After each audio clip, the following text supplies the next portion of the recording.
talk to me? Can you tell me what's wrong? What's going on today? Huh? Well, I don't know. Why are you back in this gate? Huh? Why don't you have any shoes on? Don't be messing with that. Don't be messing with that. Quit.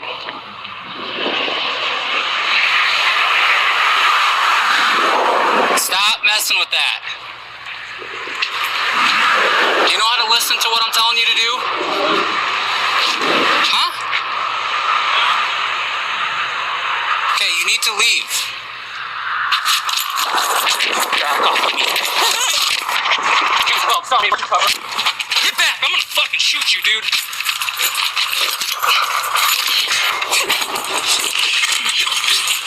Get back.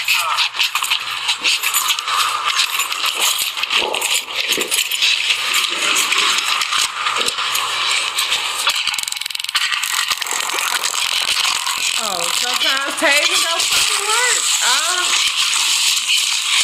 Get off me, man. What are you doing? Come on. You're not in trouble.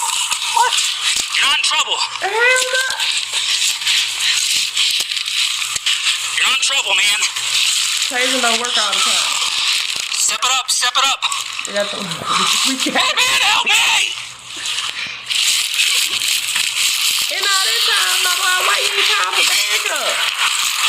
That's all I'm saying. While you was doing all that, you could have been, I need backup, man. I stop this. Yeah, I don't know what to say. Huh? Get back. So how you shoot him? Get back. Oh. Sit you Get on the ground. Get on the ground now. Get on the ground. I'm gonna shoot you if you do not get on the ground.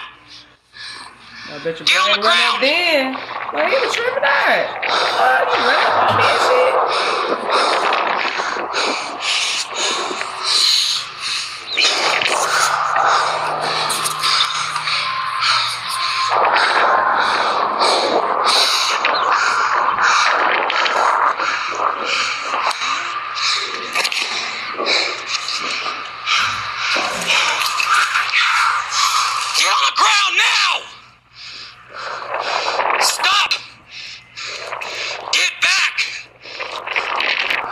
Fucking shoot you, dude! Back up! Get down! 212 shots fired. Well, body camera footage, officer shoots, kills an unarmed man at parking lot.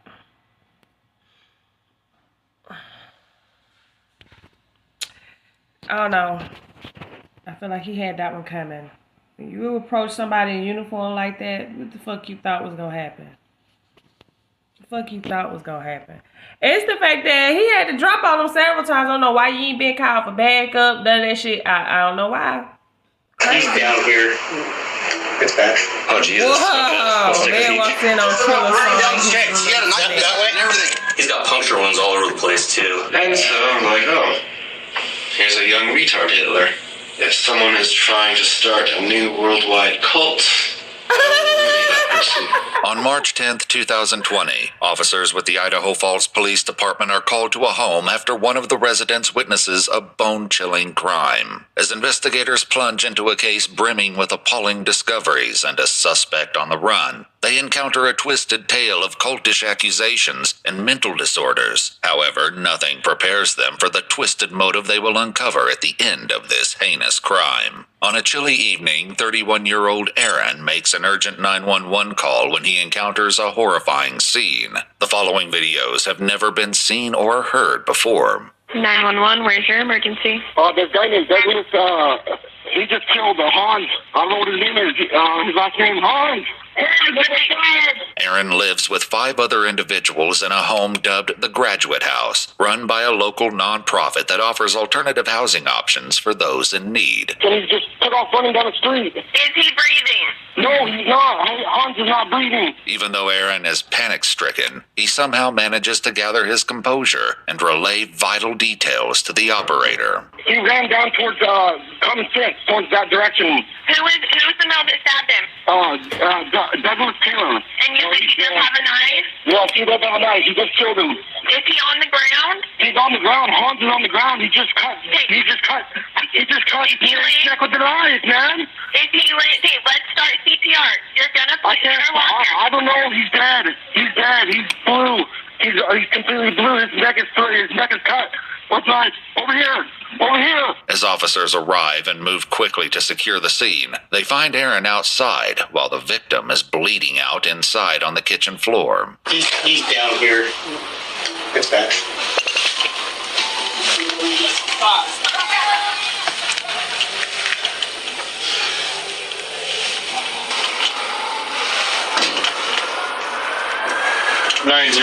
Myself and 1-7 are clearing the house. Good. Ready?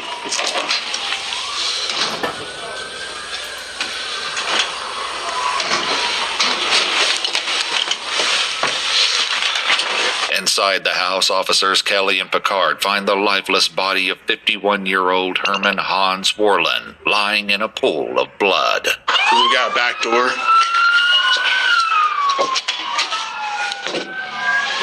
Running down the street. Just hang out here. It's common sense. He had a knife that way and everything. So who's the guy? Do you know the guy? Yeah, Ben. Talk to me. Here, just talk to me, man. Douglas Taylor just killed Hans. The dude, he cut his throat with a knife. I need you to stick with me, man. If we're gonna find this guy. Who is he? His name is Douglas Taylor. He has brown hair, it goes over his eyes, and he's wearing a brown jacket and a brown pants with brown boots. He ran off towards common sense with a knife. Okay. I woke up, I was asleep. I heard him fighting. He goes, no, stop, please. And that's all I heard. And I came upstairs and he was laying on the floor with blood all over him. Okay. Connor. Where's he at, Aaron? He's right here, but hey, wait, come this way. Come this way, Connor. This way. This way. Hey, you'll be at the bathroom front here. Just hold on. Hey, go grab the airway bag. Okay. Oh, Jesus. Okay, let's take a peek. Okay. Just try not to I got you. All other fire units incoming can slow down. Even though all hope appears to be lost for the victim, Hans, paramedics continue to check on him. Watch where you stop, please. Okay. Have you step right back out then? Yep. So, he's right there. Let's just clear this real quick. I'll tie this room on the left. If you want to hold it forward, Karen. Looks like it's a bathroom. There's a shower curtain. I'm gonna go in. Okay, shower's behind the door, so I can't see. Clear. Back upstairs, paramedics huddle over the victim to document the injuries. Hey, Maddie. Yeah. You want to take care of your witness? We're trying to get a 4 lead here. Hardens wants a 4-lead round, so. What's that? Hardens just wants a 4-lead round. Okay. So just so. He's got puncture wounds all over the place, too. Does he? Yeah. Okay. Oh, God, please, God. What's up? It's working. Oh, it's working. Come on. Doing the whole deal? Yeah. Hey, you have a work phone on you? No, I'll go grab mine. Yep. In an unexpected twist, Hans Worland, the victim everyone thought was dead, has a pulse. As officers hurry to photograph the crime scene, paramedics act swiftly in a desperate effort to save the victim's life. You're not start taking pictures quick, either. Dispatch, maybe one.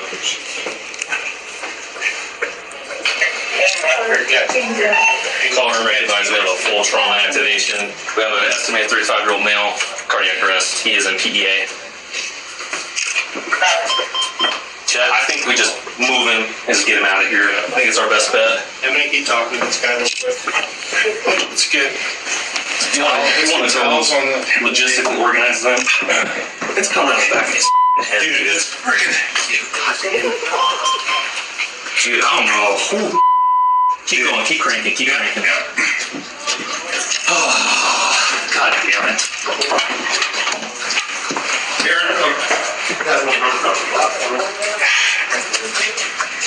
I'm gonna catch my Jeff. In order to save precious seconds, paramedics improvise their plans to get Hans into the ambulance as quickly as possible. Well, Jeff, we don't have to worry about the Tom Hater subs. Yeah, no, we don't. Let's just get him top right. Yeah, we're all set. Bitch, the goddamn way. I don't know what the fuck y'all been setting up looking at trying to save his neck.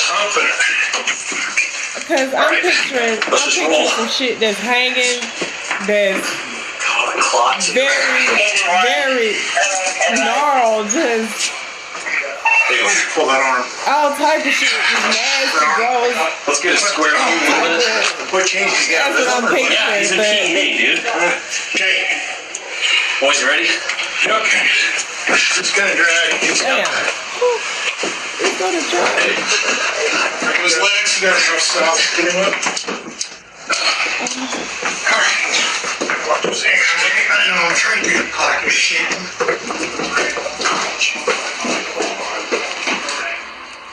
He said the knife's in here in the house somewhere. Officer Lindquist brings up a fundamental detail about the missing murder weapon. But that's not the only thing they're lacking. They still have a suspect at large, potentially causing even more death and destruction. Officers immediately turn their attention to Aaron, the 911 caller who's been standing outside talking on his cell phone this entire time. I want somebody monitoring him on audio right now. Okay, I think McCart's recording, But he left him. So this guy's making phone calls and talking and sharing information we need to get recorded. Okay. Tape it. Hey, you got that? Tape it. Okay. Before Aaron has a chance to talk to anyone else, Detective Albright records his statement. But the more Aaron reveals, the more uneasy the detectives become. The detective begins his questioning by asking about his roommate, Douglas Taylor, the man Aaron identified as the perpetrator on the call earlier. So, Doug, what time did he leave this morning? Like 4:30 in the morning. 4:30 in the morning. Something like that, yeah. Well, do you know where he was going? No, I don't know where he went. Does he work or anything? No, like he doesn't that? work either. I'm He talking just got about- released out of a hospital, too. Oh, really? From what I understand. How long has Doug been living here? Only a month. Only a month. Yeah. Detectives will later uncover the deranged reason that caused Douglas to mercilessly assault a roommate, but for now they continue speaking with Aaron. So, Doug got released a month ago or so. Yeah. And then he shows up here. How was he when he first arrived? Kind of peculiar. Just doesn't want to talk to people. Doesn't want to interact. The manager of the group home arrives on the scene and provides officers with more valuable details about their missing suspect. So is this like a group home or what is it? Yes, we own three of them. We got Andre's house, we got the lady's house, and this is our graduate house. Okay. Most of the guys here had come through. We actually allowed Douglas to come straight from Blackfoot South to come in here. He was supposed to be all right. He was attending counseling at RHS, and I was by here 3 times yesterday, and I didn't see nothing different in the kid. I talked to him and all of a sudden.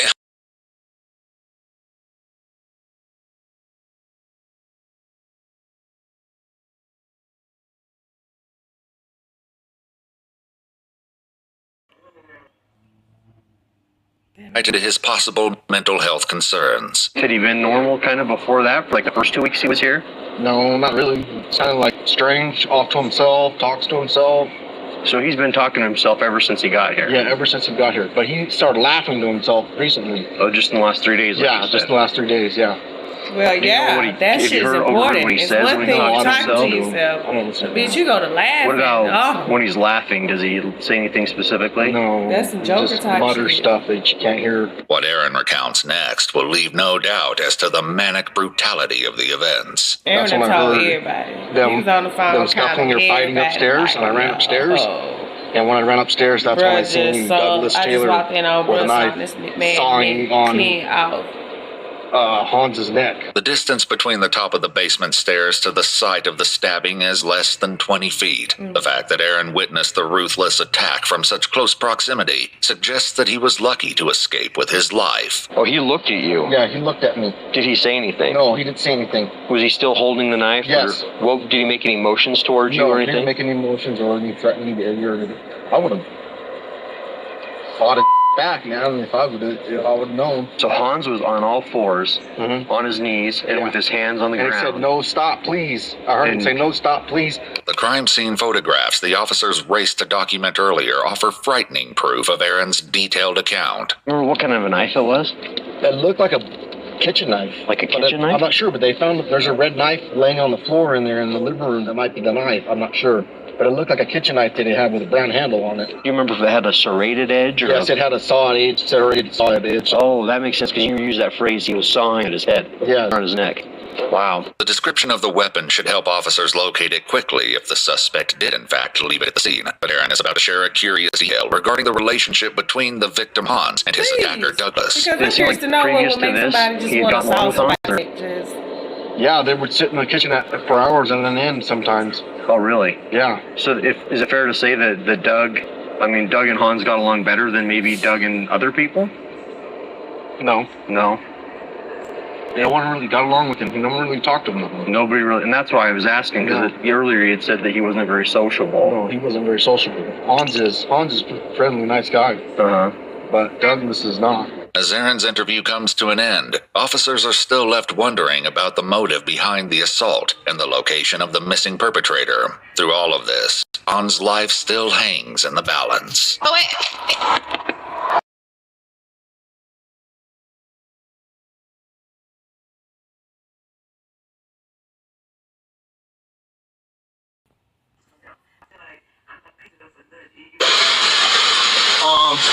When we get that top off, let's work on vascular access. Where's that other can? As paramedics proceed to provide Hans with preliminary treatment, they're unprepared to witness the scope of the numerous wounds that will be revealed later. All right, good lung sound. Good lung sound. Nice. There we go, boys. I'm just going there, boys. Right there. Hold on to that spot. Dude, I couldn't get rhythm. I cannot believe that rhythm. It just happened. It's hard to get. Y'all talk too much. Is the bagging still going Y'all okay? talk too much. Yep, outstanding. Okay, everyone, slow and methodical on the way in, okay? Cut that off. Yep. You're shut down. Slow and easy on the way out. With the suspect at large and a grievously injured victim, it seems that the dispatch staff has only added more pressure on the officers. They got a pulse back or something. If he goes, collect all boys. Okay. Were you listening to the radio? It came out as like suicide. Dude, she wouldn't spit it out. I know. So she I was sitting there getting pissed off, like I was cursing. Well, she dispatched 3, so already I'm like, oh, this is gonna be good, right? Yeah. And then it just her dispatching like it's terrible. Lift up, lift up. There we go. It's bad. I think it's gone when I got boys. I don't know. Watch out for seatbelts. Hey, you guys want to get him turned over on whatever doctor is taking him? You, Rosenberg? Okay. It's a dog. He's got his lap to his left carotid. His trach has been cut. He's got multiple superficial stab wounds. They're working because he's PEA on. We're going to need him. Make sure that one on the left one in quick on there. I'll let you. Do you have a Sharpie? I can get one. Yeah, why don't we do that so I can start marking stuff? Amid the hectic scene in the trauma room, doctors need critical information, but Officer Lindquist is about to have another breakdown in communication with the dispatch operator. When did this come in? Dispatch, can I get the time of call for the stabbing? They'll tell me to say, 2-2, can I get time of call for the hospital? You mean the time that you were on scene there? Or the time that we notified him of the call? The time the call came out. Are you on main? Yes. Charlie, I don't know how hard it is for anybody to look at the time the call came out and tell me that. We didn't go across that time. 2-2, any unit with a computer in front of them, can you please advise the time the call came out? The hospital needs that. 2-2, the call came in at 22:25. and I'm not sure what other time you're asking for. It was 22:25. Charlie hates me. She does. But she also tries to submit an ID and stuff. Nope. It's been pretty stressful. Miscommunications notwithstanding, doctors learned that the call came in 43 minutes prior to the time relayed by the dispatch operator. As the medical team does everything they can to save Han's life, at the house, officers gathered outside and discussed their impressions of the crime scene and the possible location of their suspect. Did you go inside at all? Me? Yeah. Yeah. Pretty bloody? Yeah, he was bleeding out all over the kitchen floor. So you did?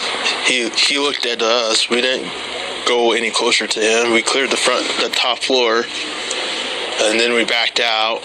While officers might have secured the scene, it is clear that they need to quickly widen their search if they hope to have any possibility of catching the suspect. He had time to leave. He had time to steal him a ride.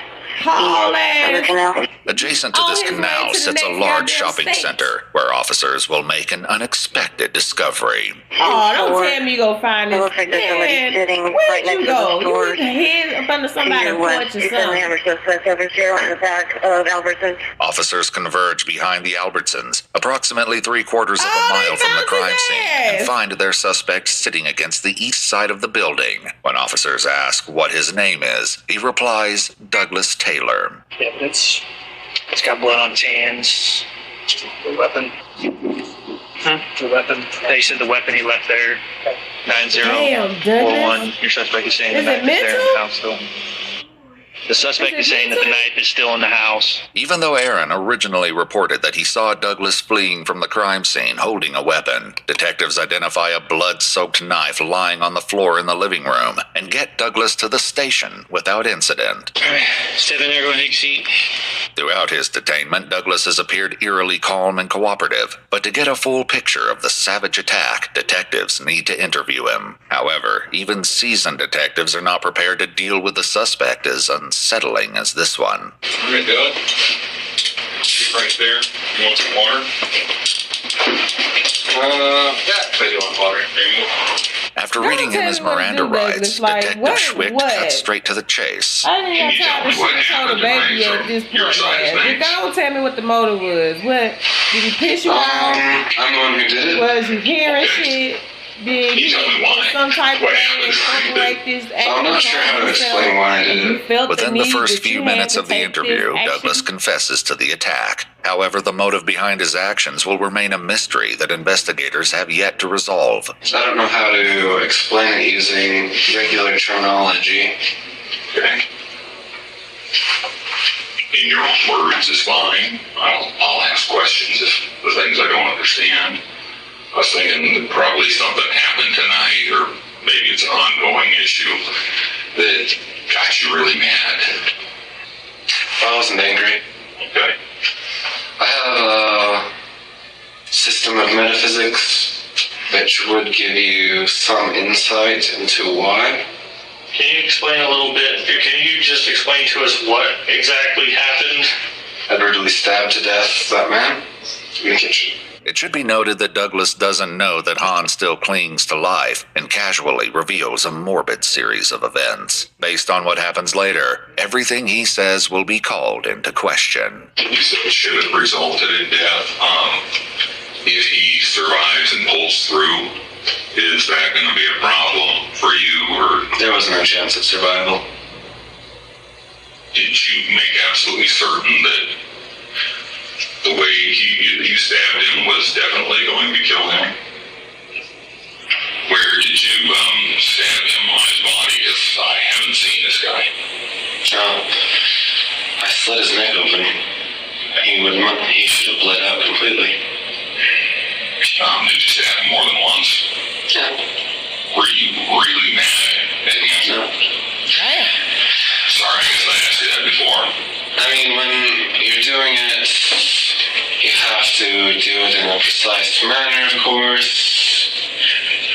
You know, and like if he's going to defend himself, or try to talk back, or try to prolong, then it becomes more incremental until you just finally make the final kill wound. But I think I stabbed him about 15 times until the final slit to the right side of his neck, piercing through all those veins on the side. I witnessed him begin to bleed profusely. So open about this. Very open about this. Yeah. Meanwhile, back at the Eastern Idaho Regional Medical Center, an inevitable tragedy strikes. Did they just call it? Get loud and stay hands. They called it? Yeah. Hans had succumbed to his grievous injuries, turning the case into a murder investigation. Well, like the back of his head was all disconnected on scene. Is that where it came from? There's that one right there on his forearm. We lost too much of the wire. Yeah, I will. That's right. I know. 2 days later, during an autopsy, medical examiners will report that Hans died from 17 stab wounds inflicted upon the torso, left arm, neck, and other extremities. Meanwhile, detectives in the interrogation room are also getting closer to unearthing Douglas's motivations behind his appalling actions. Certain individuals who desire to begin new cults, I like to identify and professionally examine to see if that is precisely what they're trying to do. If someone is trying to start a new worldwide cult, I will eliminate that person. Do you think he was trying to start a new worldwide cult? Okay. That is my understanding. Okay. He was trying to start a cult, and you think that okay. being the leader of a cult, he would have done some really bad things?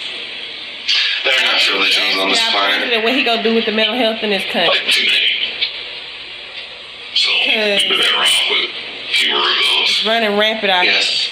While it's highly doubtful that Hans was indeed starting a cult, Douglas goes on to explain the reasoning behind this horrifying belief and his subsequent decision. Please, Share his beliefs, probably his mythology, and stuff like that with you. Did he tell you about that? To a degree. You tell I'm an atheist and I don't tolerate proselytizing. Was that what he was doing, proselytizing to you about his beliefs? Strangely, yes. Man trying to start a new cult. He's talking like a fucking main character. Not the right idea. I don't like how he talks. Tries to reduce all of the world's religions to some German what is that? mythology. It makes us think like, I don't know, people who understand some mysterious concept are the true rulers of all of the different nationalities, religions, and peoples. And so I'm like, oh, here's a young retard Hitler.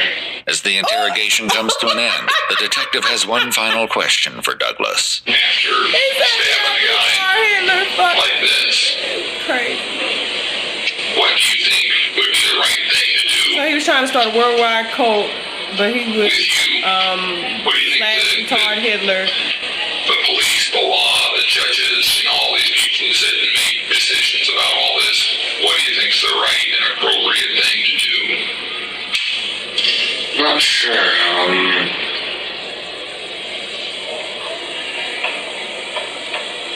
Jail, then prison? Do you think that's the right thing for you? Yeah.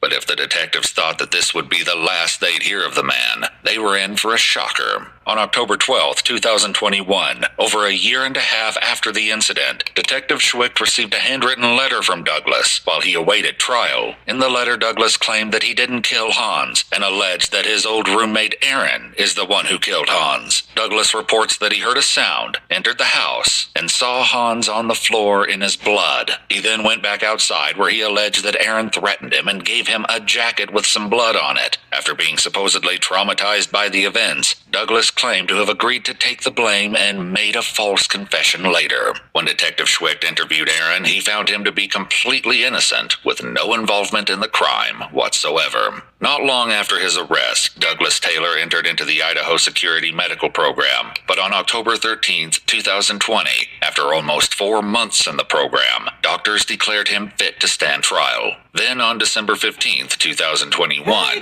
Douglas Taylor pled guilty to murder in the first degree and was sentenced to 27 years to life on February 14th, 2022. Douglas is currently incarcerated at the Idaho State Penitentiary. See y'all in the next one.